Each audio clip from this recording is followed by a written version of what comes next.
బాహుబలి ప్రాణం పోసి పెంచుకున్న నా బిడ్డ తన కోసం ఆ పరమశివుడు రాసిన గమ్యమేంటో అప్పుడు నాకు తెలియలేదు.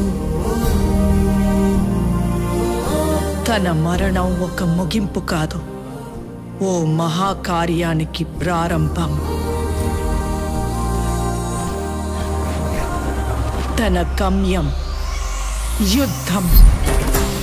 భూత వర్తమాన భవిష్యత్ కాలాలని శాసించి దేవాసుర సంగ్రామం.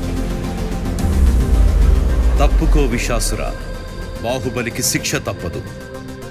సోదరా ఇంద్ర, నీకు బాహుబలి కావాలంటే నన్ను గెలిచి తీసుకో.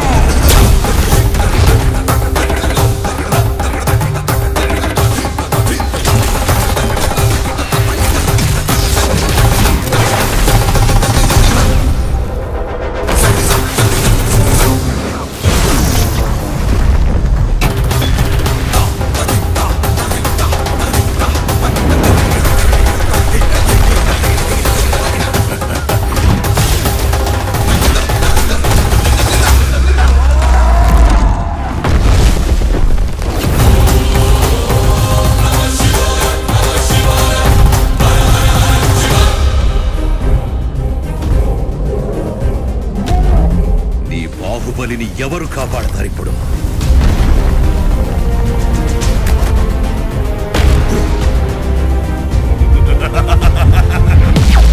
జై మహాకాల!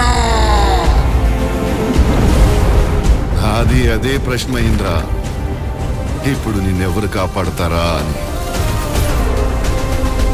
ఈ 14 లోకాల మనుగడ ఒకే ఒక మానవుడి చేతిలో. ఆ శక్తి పేరి